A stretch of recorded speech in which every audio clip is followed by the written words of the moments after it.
प्रिय पत्रकार साथियों, अखिल भारतीय कांग्रेस कमेटी के सभागार में आपका स्वागत है। आज आप लोगों के सम्मुख इस देश के मूर्धन्य नेता, कांग्रेस पार्टी की मुखर आवाज, पूर्व केंद्रीय मंत्री अजय माकन जी कुछ ऐसे विषयों पर प्रकाश डालेंगे जिसमें भारतीय जनता पार्टी और आपने शुचिता की राजनीति को डस्टबिन में डाल दिया और भारतीय प्रजातंत्र के साथ एक घृणित खेल खेलना प्रारंभ किया। एक बहुत बड़ा खुलासा आज आदरणीय अजय माकन जी इस पत्रकार वार्ता में करेंगे। मैं उनसे अनुरोध करूंगा कि वे पत्रकार वार्ता प्रारंभ करें।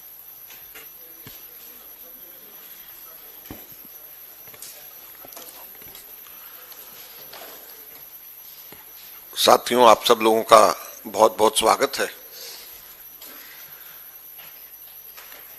हम सब लोग जानते ही हैं कि राज्यसभा के अंदर आम आदमी पार्टी के 7 सांसद उन्होंने आम आदमी पार्टी छोड़ करके भारतीय जनता पार्टी का दामन थाम लिया। और आज यहां पर आने से पहले मैं राज्यसभा की साइट पे देख रहा था कि वो सभी के सभी 7 सांसद अब बीजेपी के श्रेणी के अंदर बीजेपी के साथ में दिखाए जा रहे हैं। तो लिहाजा राज्यसभा ने भी एक तरीके से नोटिफाई कर दिया। बहुत सारी बातें पिछले 2-3 दिन में कही जा रही हैं, उनमें से एक आध चीज पे मैं आऊंगा, लेकिन एक बहुत महत्वपूर्ण बात यहां पर मैं कांग्रेस पार्टी की तरफ से रखना चाहता हूं। पंजाब एक ऐसा सूबा है जो कि हमारी सरहद की रक्षा करता है। एक ऐसा सूबा है जहां पर इससे पहले भी कोशिशें हुई कि वहां पे अलगाववादी ताकतों को मदद बाहरी ताकतें करें और उस सूबे के अंदर अशांति फैलाई जाए। अभी फिर से अलगाववादी ताकतें, कुछ ऐसी ताकतें जो देश को तोड़ना चाहती हैं, पंजाब सूबे को अलग करना चाहती हैं, फिर से सर उठाना शुरू कर रही हैं। उन्होंने, अब हम लोग भी देखते हैं कि दिल्ली के अंदर बैठ करके आप लोग भी सुनते होंगे कि गैंग वॉर वहां पर चरम सीमा पे, ड्रग्स ड्रोन के द्वारा वहां पर पहुंचाए जा रहे हैं। इंटरनेशनल लेवल के ऊपर कई देशों के अंदर प्रो खालिस्तान लोग अलग अलग समय के ऊपर अलग अलग बातें कर रहे हैं। तो एक ऐसा भयावह समय फिर से नजर आना शुरू हो गया है जो 80 के दशक की शुरुआत में जब नजर आता था वो वापस वहां पे नजर आना शुरू हो गया। और हमेशा इस बात की इतिहास गवाह रहा है कि अलगाववादी ताकतें जब आगे आती हैं तो उससे पहले ड्रग्स आते हैं, उससे पहले गैंग वॉर्स आते हैं, उससे पहले गैंग्स और क्रिमिनल्स आगे बढ़ते हैं और उसके बाद में अलगाववादी ताकतें आती हैं। ये एक के बाद एक नजर आता है। और वहां पर सबसे बड़ा अलगाववाद ताकतें क्या कहती हैं? वो ये कहती हैं कि हमारे लोगों की आवाज नहीं है, हमारे लोगों की सुनी नहीं जाती, हमारे लोगों को न्याय नहीं मिलता। पंजाब सूबे में इस बात को लोगों के बीच में अलगाववादी ताकतें कहती हैं कि उनके लोगों को आवाज नहीं मिलती, उनके लोगों को सुना नहीं जाता, उनके लोगों को न्याय नहीं मिलता। और आज भारतीय जनता पार्टी ने ठीक वही किया है जो वो सिद्ध करना चाहते हैं। पंजाब के 2022 चुनाव के अंदर पंजाब के अंदर भारतीय जनता पार्टी को 6.6% सिर्फ वोट मिले थे। 117 में से सिर्फ 2 विधायक उनके थे। हमारे संविधान के अंदर राज्यसभा को काउंसिल ऑफ स्टेट्स कहा जाता है। क्यों काउंसिल ऑफ स्टेट्स कहा जाता है? इसलिए कहा जाता है कि स्टेट्स के विधायक वहां से अपने नुमाइंदे चुन करके राज्यसभा के अंदर भेजते हैं, काउंसिल ऑफ स्टेट्स के अंदर भेजते हैं, जो कि विधायकों की नुमाइंदगी यहां पे करते हैं। जो विधायक होते हैं, जो लोगों ने विधानसभा में जिस अनुपात में वोट दिया होता है, उसी अनुपात के आधार के ऊपर राज्यसभा में वो जाते हैं। तो किस तरीके से आज भारतीय जनता पार्टी जस्टिफाई करेगी उन अलगाववादी नेताओं और ताकतों की जो कि कहते हैं कि यहां पर पंजाब के अंदर उनकी आवाज को दबाया जाता है, आवाज को न्याय नहीं मिलता? उनको किस तरीके से जवाब देंगे जब वो ये कहेंगे कि 6.6% जिसको वोट मिला है उन्होंने राज्यसभा में बदमाशी से जोर जबरदस्ती से 6.6% की जगह 85.7% अपनी नुमाइंदगी 7 में से 6 राज्यसभा के आज एमपी भारतीय जनता पार्टी के हैं, ये किस तरीके से आज वो जवाब देंगे? मैं उनसे ये पूछना चाहता हूं, सबसे पहले भारतीय जनता पार्टी से पूछना चाहता हूं। और ये केवल एक पंजाब का, एक आम आदमी पार्टी का मसला नहीं है, ये देश का सवाल। आज देश के एक सूबे जो सरहद से रक्षा भारत की करता है, जिनके लोगों ने कुर्बानियां भारत की एकता के लिए दी हुई है, आज आप उनको क्या जवाब दोगे? उनके वोट की कीमत क्या रह गई?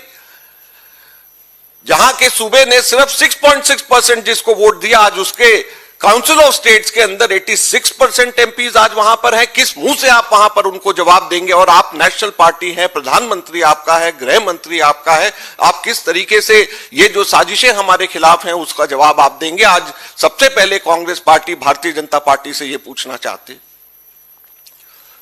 अब दूसरा हम आते हैं आम आदमी पार्टी के ऊपर।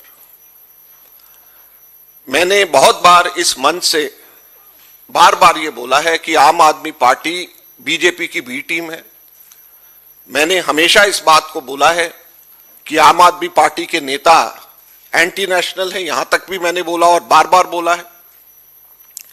और अब साथ साथ में यह भी कहना चाहता हूं कि इनको नाम आम आदमी पार्टी से अपना बदल करके अरबपतियों की पार्टी कर लेना चाहिए। वो इसलिए दिल्ली का राज्यसभा का चुनाव जब 2017 में हो रहा था,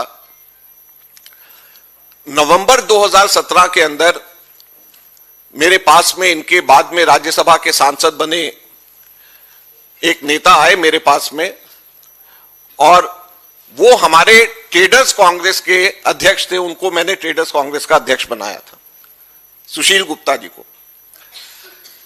जब वो मेरे पास में आए, ट्रेडर्स कांग्रेस का अध्यक्ष उनको मैंने बनाया, तो उन्होंने नवंबर 2017 में कहा कि माकन जी मैं इस्तीफा देना चाहता हूं। तो मैंने कहा क्यों इस्तीफा देना चाहते हो आप? बताओ क्या मदद आपको चाहिए? आपको अभी मैंने पीसीसी का डेलीगेट भी बनाया, आपको पिछली बार असेंबली की टिकट भी दी, फिर आप क्यों नाराज हो? तो कहा जी मैं नाराज नहीं हूं, अगले महीने जो आम आदमी पार्टी को 3 सीटें राज्यसभा में मिलने जा रही हैं, उसमें से 1 सीट मेरे को मिल रही है। कांग्रेस में थे। तो मैंने कहा अरे आप क्या बात करते हो, आपको कैसे सीट दे देंगे? मैंने कहा वहां पर तो आशुतोष लाइन लगाए हुए बैठे हैं, उनको मिलना चाहिए। अगर वैश्य समाज से किसी को मिलना है, वहां पर कुमार विश्वास कवि सबसे पहले उन्होंने उनकी जिंदाबाद करी थी, उनको मिलेगा। स्वाति मालीवाल है वहां पे, उनको मिलेगा। आपको कैसे देंगे?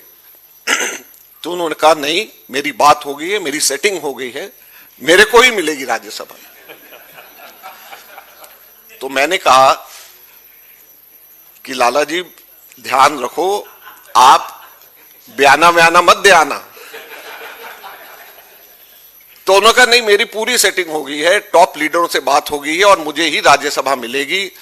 मैंने कहा अगर आपको राज्यसभा दे दी तो उनकी पार्टी टूट जाएगी।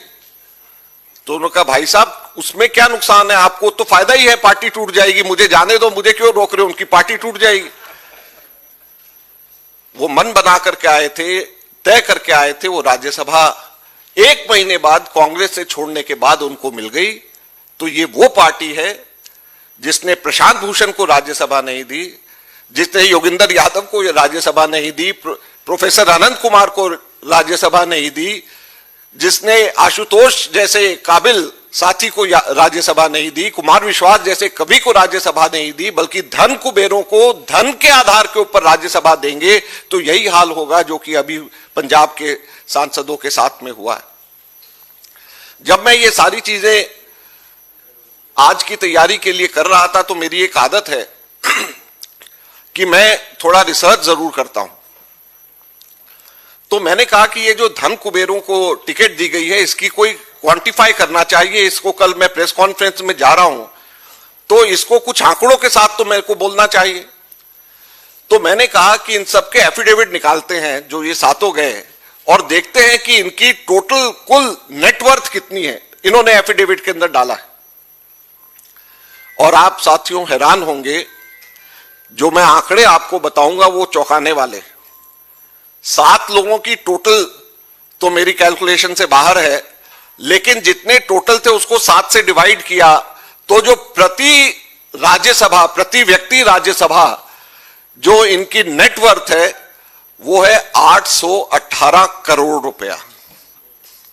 प्रति राज्यसभा 7 एमपी जो आम आदमी पार्टी से छोड़ करके भाजपा गए हैं, 818 करोड़ रुपए, 50,35,420 एग्जैक्टली 420 भी है लास्ट में। 818 करोड़ 50,35,420 रुपया, ये औसत प्रति राज्यसभा एमपी की जो आम आदमी पार्टी से भाजपा के अंदर गया है वो उसकी औसत है। तो ये कहां के आम आदमी पार्टी है?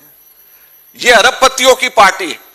जब टिकट पैसे और धन कुबेरों को उसके आधार पर मिलता है तो ये किस तरीके से ये कह सकते हैं कि हम आम आदमी की पार्टी है?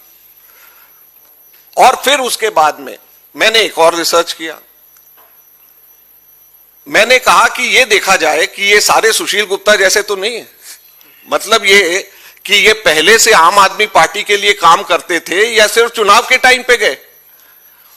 तो जब उस पर मैंने पूरी रिसर्च करी तो ये जितने धन कुबेर हैं इनमें से एक की भी मुझे कोई स्टेटमेंट नहीं मिली जो कि आम आदमी पार्टी के फेवर में इन्होंने दी हुई हो चुनाव से पहले, अपने राज्यसभा में जाने से पहले।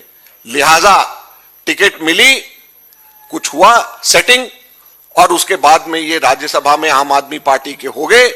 और उसके बाद में अब 3 दिन पहले बीजेपी ने इनको वापस अपनी पार्टी में ले लिया। सिर्फ 6% वोट लेने वाला अब 86% वहां पर राज्यसभा के अंदर सीटें पंजाब से ले रहा है। ये सारी की सारी चीजें यहां पर हुई हैं।